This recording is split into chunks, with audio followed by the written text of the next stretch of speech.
નમસ્કાર દર્શક મિત્રો, દૂરદર્શન કેન્દ્ર ખાતેના આજના આ કાર્યક્રમમાં હું ગોરલ આપ સર્વે દર્શક મિત્રોનું હાર્દિક સ્વાગત કરું છું.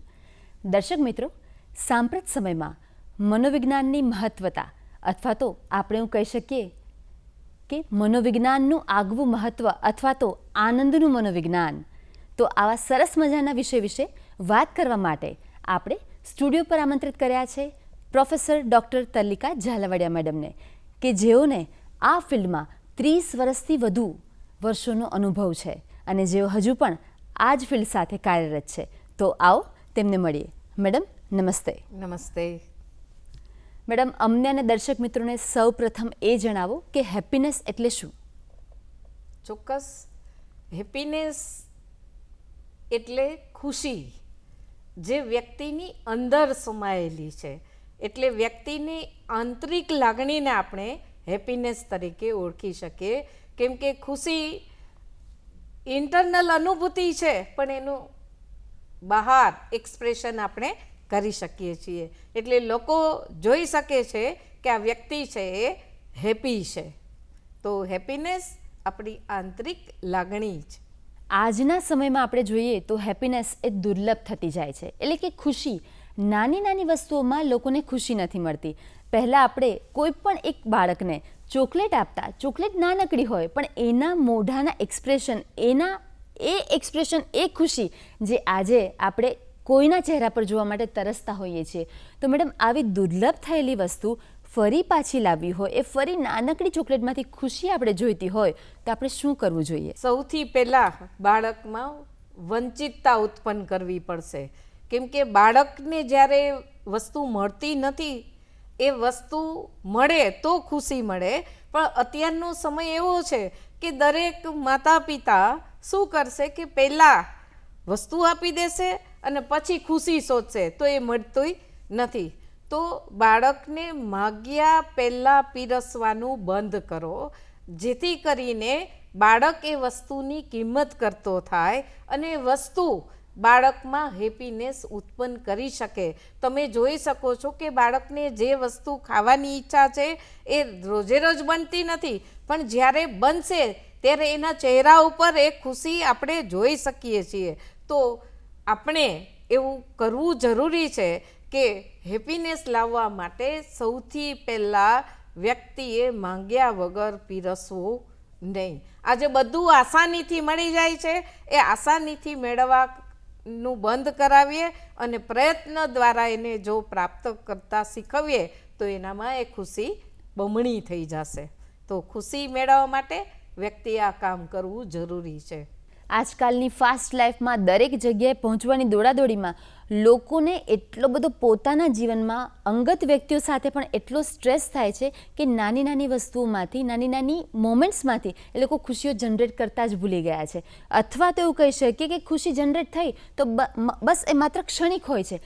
એનો આનંદ અડધી કલાક, કલાક, એ સમય એકદમ ઓછા સમયમાં પરિવર્તિત થઈ ગયો છે. તો મેડમ, લોકોએ જો પોતાની ખુશીઓ જનરેટ કરતી રહેવી હોય તો લોકોએ શેની અનુભૂતિ કરવી જોઈએ?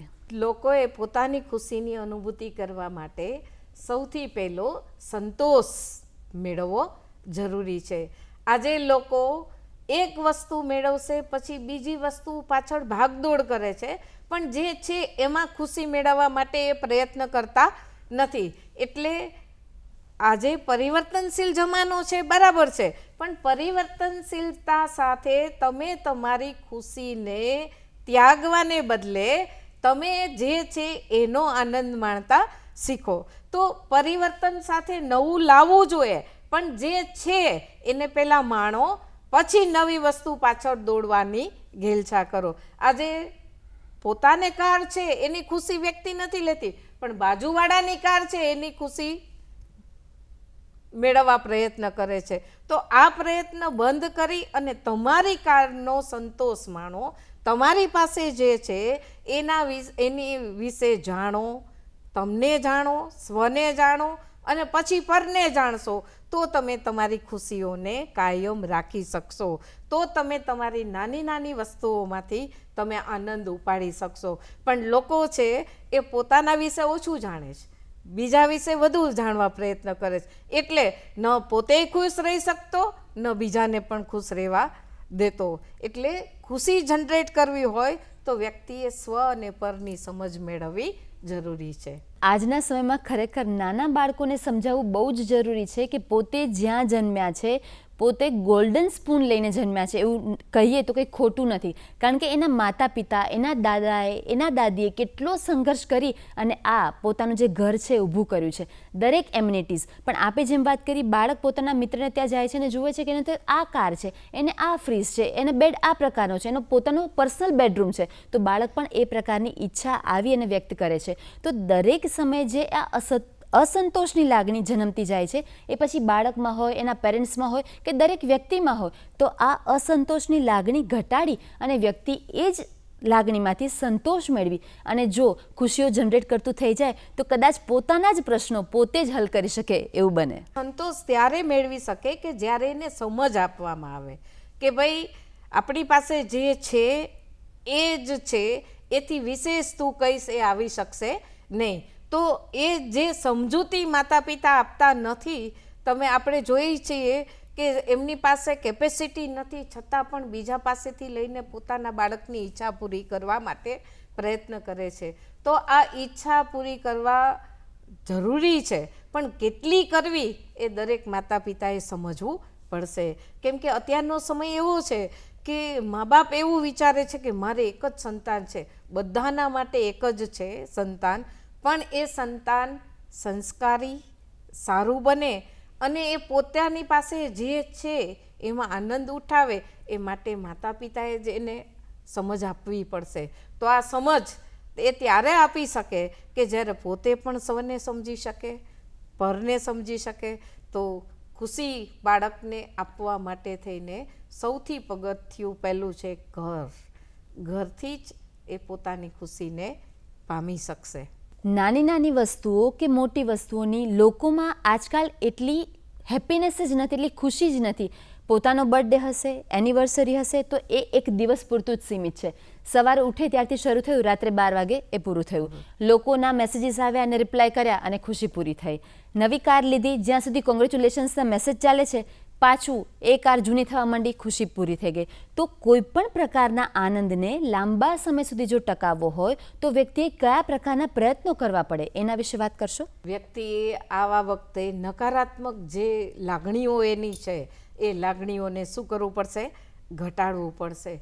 બીજું, એની આસપાસ રહેતા લોકોમાં જે વધુ પડતા સકારાત્મક અભિગમ ધરાવતા હોય એવા વ્યક્તિઓ વચ્ચે રહીએ તો આપણને ખુશી બમણી થઈ જતી હોય છે. એટલે વ્યક્તિએ ખુદે પ્રયત્ન કરવા પડશે કે ભાઈ હું કયા માહોલમાં રહું છું અને એ માહોલમાં પણ કઈ વ્યક્તિ સાથે હું રહું છું. હા, બધા જ વ્યક્તિઓ કાયમ ખુશ હોતા નથી, પણ થોડા સમય માટે જો એ નકારાત્મક લાગણીઓ સાથે જોડાયેલા હોય અને ત્યારે આપણને એમ થાય કે ભાઈ હું આની પાસે રહીશ તો મને એની ખરાબ અસર થશે, તો આપણે ત્યાંથી જતું રહેવું પડે. જેથી કરીને જતા રહેશો તો તમારી અંદર એ નેગેટિવિટી તમારામાં આવશે નહીં, અને એ નેગેટિવિટી નહીં આવે તો આપોઆપ તમે ઝડપથી હેપીનેસ મેળવી શકશો. પણ એ કેવી રીતે? લાગણીઓને કંટ્રોલ કરીને. આપણે બધા શું કરીએ છીએ? લાગણીઓને વહેંચણી કરવા માંડ્યા છીએ. એ વહેંચણી કરવાની જગ્યાએ આપણી લાગણીઓને આપણે સમજવી જરૂરી છે. કેમ કે વધારે પડતો પ્રેમ પણ આપણને તકલીફ આપે છે.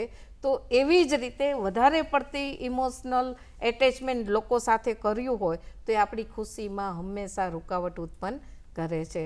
તો ઇમોશનલ એટેચમેન્ટ કેટલું રાખવું, કેટલા પ્રમાણમાં રાખવું, કોની સાથે રાખવું, આની સમજ જો આપણને આવી જાય તો હેપીનેસ આપણે નાની નાની બાબતમાંથી મેળવી શકીએ.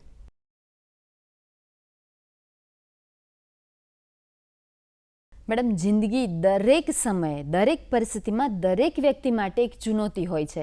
કારણ કે બાળકને એવું લાગે કે હું આ પગથિયું કેમ ચડીશ, મોટા લોકોને લાગે કે હું આ ઇન્ટરવ્યૂ ક્રેક કેમ કરીશ. તો આવી અલગ અલગ પરિસ્થિતિમાં દરેક વ્યક્તિએ સફળ થવા માટે જિંદગી સમક્ષ કેવો અપ્રોચ રાખવો જોઈએ એના વિશે વાત કરશો.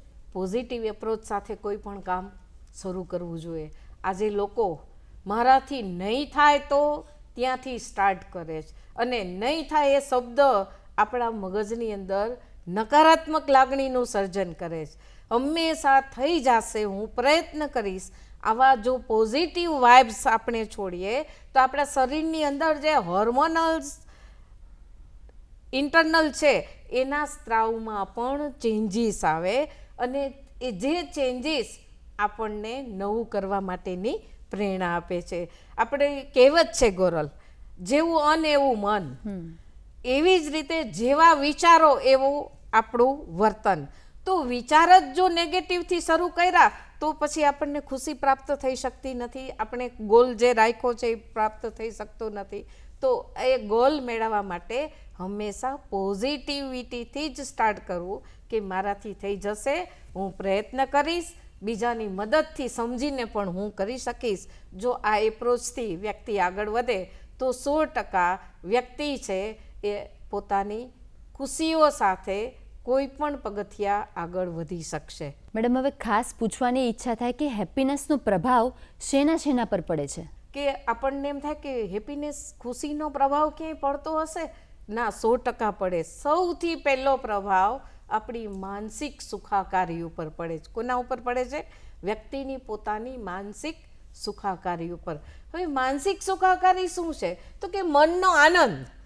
જે વ્યક્તિ આનંદ અનુભૂતિ નથી કરી શકતી એ વ્યક્તિ કશું જ કરી શકતી નથી. એટલે સૌથી પહેલો પ્રભાવ ક્યાં પડી શકે? તો કે માનસિક સુખાકારી ઉપર.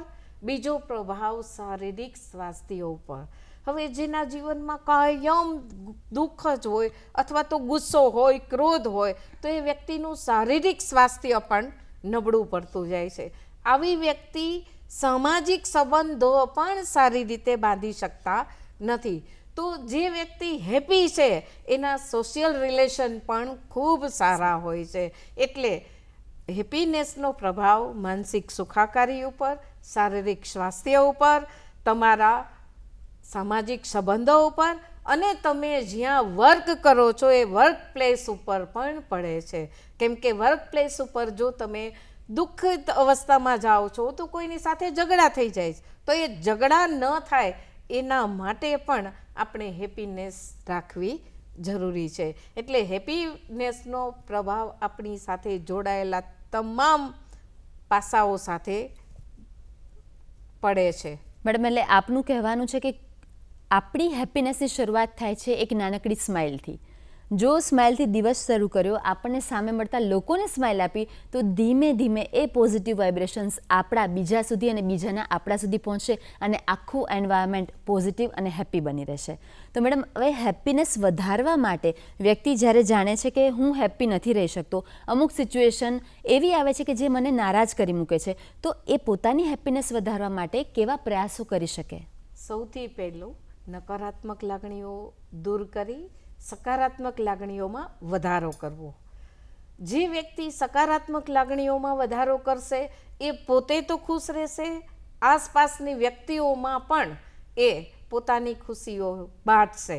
એટલે હેપીનેસ વધારવા માટે સકારાત્મક લાગણીઓ સાથે સાથે આધ્યાત્મિકતા સાથે પણ જોડાય તો વ્યક્તિ વધુ હેપીનેસ રહી શકે છે. અત્યારનો સમય ગોરલ એવો છે કે લોકો આધ્યાત્મિકતા સાથે ત્યારે જ જોડાય છે જ્યારે એની જરૂરિયાત છે. આપણે જોઈએ છીએ વિદ્યાર્થીઓને, હે ભગવાન, હું પાસ થઈશ તો શ્રીફળ વધેરીશ અથવા તો 2 દીવા કરીશ. તો એ ત્યારે આધ્યાત્મિકતા સાથે જોડાય છે. પણ એવું નહીં. આધ્યાત્મિકતા એટલે આપણી રોજની 5 મિનિટની પ્રેયર આપણી આખા દિવસની ખુશીનું કારણ બની શકે. તો આધ્યાત્મિકતા એ પ્રાથમિક સ્ટેપ છે આપણી હેપીનેસ મેળવવા માટેનું, આપણી ખુશી માટેનું. પછી સામાજિક સંબંધો બીજું સ્ટેપ છે. હવે સામાજિક સંબંધો આપણે સગાવાલા જ હોય એવું જરૂરી નથી. એમાં મિત્રો, પરિવારજનો, આપણો જ્યાં કાર્ય કરીએ છીએ સમૂહ પણ આપણા સંબંધોની અસર એના ઉપર થતી હોય છે. તો સામાજિક સંબંધો જેટલા વધારશો, એ સંબંધો કેવા હોવા જોઈએ કે જે તમને પણ ખુશ કરી શકે અને તમે એને પણ ખુશ કરી શકીએ. તો હેપીનેસ વધારવા માટે આવા સંબંધો વિકસાવો. પણ એટલાય વિકસાવવાની જરૂર નથી કે આપણી પાસે 100 વ્યક્તિની સાથે જોડાયેલા છીએ ગ્રુપમાં તો પણ આપણે દુઃખી હોય. પણ આપણી પાસે 1 કે 2 એવો સંબંધ હોય કે જેને આપણે આપણા મનની વાત કહી શકીએ અને એ આપણને એના મનની વાત કરી શકે તો એ જે સંબંધ છે ને એ વ્યક્તિમાં ખુશી જનરેટ કરે છે. આપણે આ જ ખુશીની અસર છે એ આપણા આયુષ્ય ઉપર પણ પડે છે.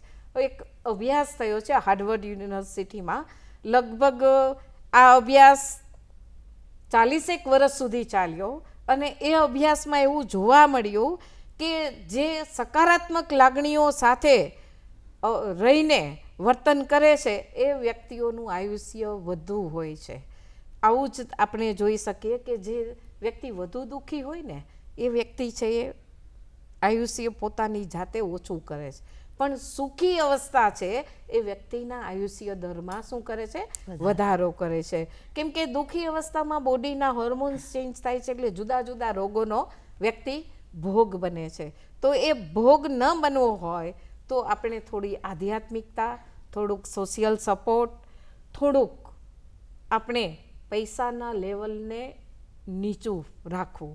કેમ કે આજે લોકો છે ને પૈસાને ખુશી માને છે, પણ પૈસો ખુશી નથી.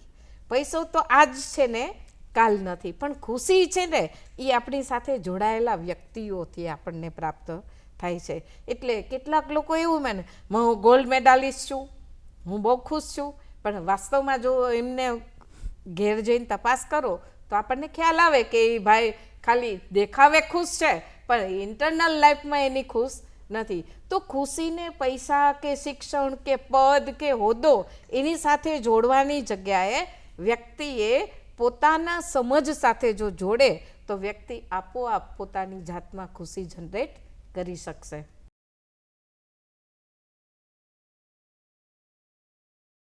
મેડમ, હવે આજકાલ લોકો પાસે સમય નથી, મેળવવું છે બધું પણ અભાવ શેનો છે? સમયનો. તો હવે ઈશ્વર સિવાય આપણે પાસે એવું કોઈ જ સ્કોપ નથી કે 24 કલાક દિવસના જે આપણને મળે છે એનાથી વધુ કરી આપે. બધે જ દિવસ અને રાત સરખા પ્રમાણમાં થાય છે. તો એવી કોઈ ઝડપી ટિપ્સ કે લોકો ખુશી પણ જનરેટ કરી શકે અને રૂટીન દરમિયાન જ એ પોતાના ટાઈમ ટેબલમાં ગોઠવી દે કે જેથી વ્યક્તિને અલગથી સમય પણ ન કાઢવો, તો એવી ઝડપી ટિપ્સ અમને આપશો? ખુશી જનરેટ કરવા માટે આપણી જાતમાં સૌથી પહેલું થોડીક લાઇટ એક્સરસાઇઝ કરવી. સવારમાં થોડી કસરત કરવાથી વ્યક્તિ પોતાની ઇમ્યુનિટીમાં ચેન્જીસ કરે છે અને એ ચેન્જીસ વ્યક્તિના દિવસભરની ખુશીમાં શું કરશે? વધારો કરશે. નંબર 2, હવે આ જે કસરત છે 10 મિનિટ સુધી કરવાની છે.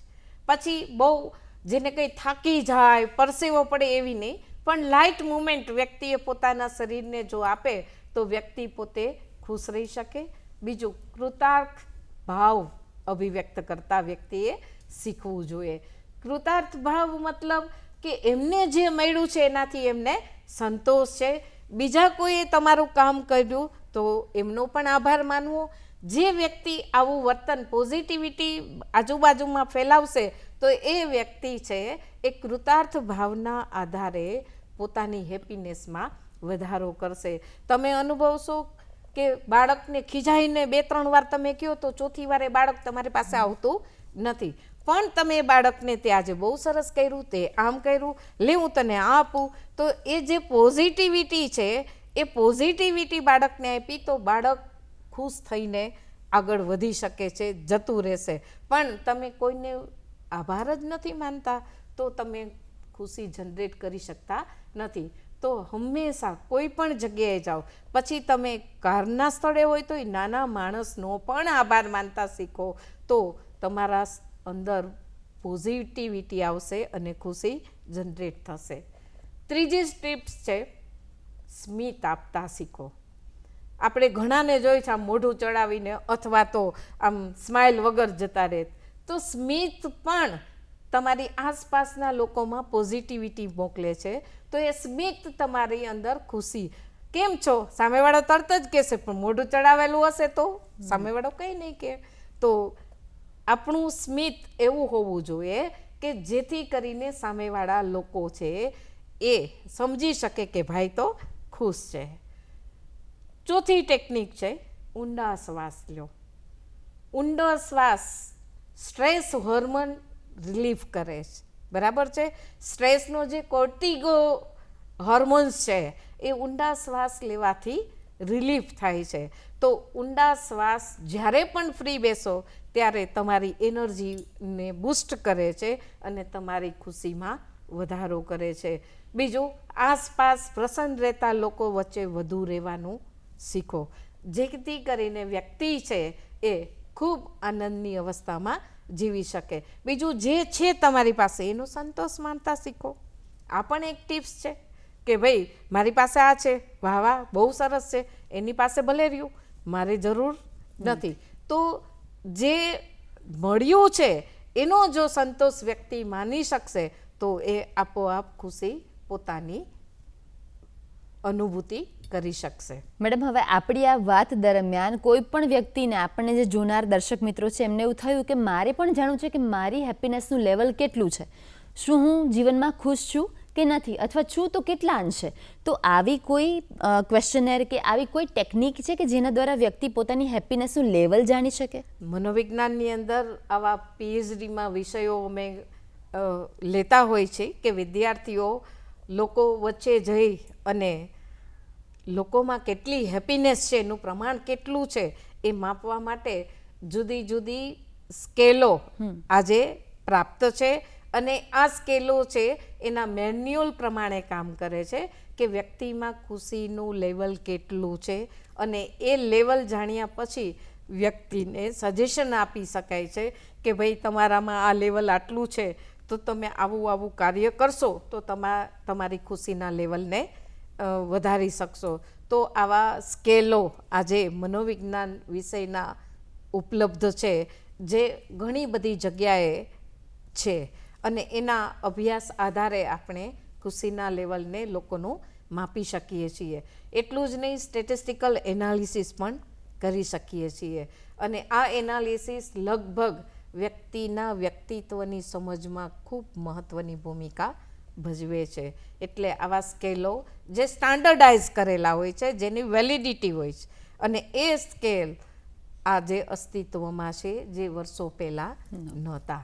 મેડમ, જે લોકો એવું જાણે કે તમે મનોવિજ્ઞાન ભણેલા છો, તેમના મગજમાં ચોક્કસ એક પ્રશ્ન હોય કે તો અત્યારે મારા મગજમાં શું ચાલે છે, તમને ચોક્કસ ખબર પડી જતી હશે. તો ચાલો જણાવો કે અત્યારે મારા મગજમાં શું ચાલે છે. તમને એવા લોકો મળ્યા છે, અને એવા લોકો તો મળ્યા હશે, પણ આ વાતમાં તથ્ય છે કે મનોવિજ્ઞાન ભણેલા હોય એટલે સામેના વ્યક્તિના મગજમાં શું ચાલે છે એ કહી શકે? મગજમાં શું ચાલે છે એ તો મનોવિજ્ઞાન વિષયવાળા કહી શકે એવું શક્ય નથી, પણ એના બિહેવિયર ઉપરથી, કેમ કે આપણે જે કાંઈ મગજની અંદર વિચારો ચાલતા હોય એ આછી પાથડી રેખા આપણા ક્યાંક ને ક્યાંક બોડી એંગલમાં દેખાય છે, અને એ બોડી લેંગ્વેજ ઉપરથી આપણે એવું કહી શકીએ કે ભાઈ અત્યારે આ વ્યક્તિ સ્ટ્રેસમાં છે, આ વ્યક્તિ ખુશીમાં છે, આ વ્યક્તિ ભયમાં છે. આપણે બધા જ કોમન સિમ્ટમ્સથી આપણે સમજી શકીએ છીએ. મનોવિજ્ઞાન વિષય એવો છે ને કે જે માનવ અને પ્રાણીના વર્તનનો અભ્યાસ કરે છે. હવે વર્તન કયા કયા પ્રકારનું હોય એ મનોવિજ્ઞાન છે જુદા જુદા સિદ્ધાંતોના માધ્યમથી એનો અભ્યાસ કરે છે. તો મનોવિજ્ઞાનના સિદ્ધાંતો, મનોવિજ્ઞાનના અભિગમો જો વ્યક્તિ જાણે તો સામેવાળી વ્યક્તિના મન દ્વારા વ્યક્ત થયેલા વર્તનને જાણી શકાય. આજે હેપીનેસનું મનોવિજ્ઞાન એટલે કે ખુશીઓના મનોવિજ્ઞાન વિશે આપણે આટલી બધી વાત કરી, પણ હવે યુવા મિત્રોને આપનો સંદેશો શું હોઈ શકે? લોકોની ભાગદોડ પાછળ દોડવા કરતાં તમારી પાસે જે કાંઈ છે એમાં ખુશ રહેતા શીખો. તમે તમારી અંદર એવી પોઝિટિવ એનર્જી પ્રગટ કરો કે જેથી કરીને તમે તમારી જાતને ખુશ રાખી શકો. બીજાની ખુશી જોઈને બળવા કરતાં આપણી ખુશીને આપણે અનુભૂતિ કરવી જોઈએ, જેથી કરીને આપણે જે જગ્યાએ કામ કરીએ છીએ, જે જગ્યાએ રહીએ છીએ, આપણી આસપાસના લોકોમાં આપણો અલગ પ્રભાવ પાડી શકીએ.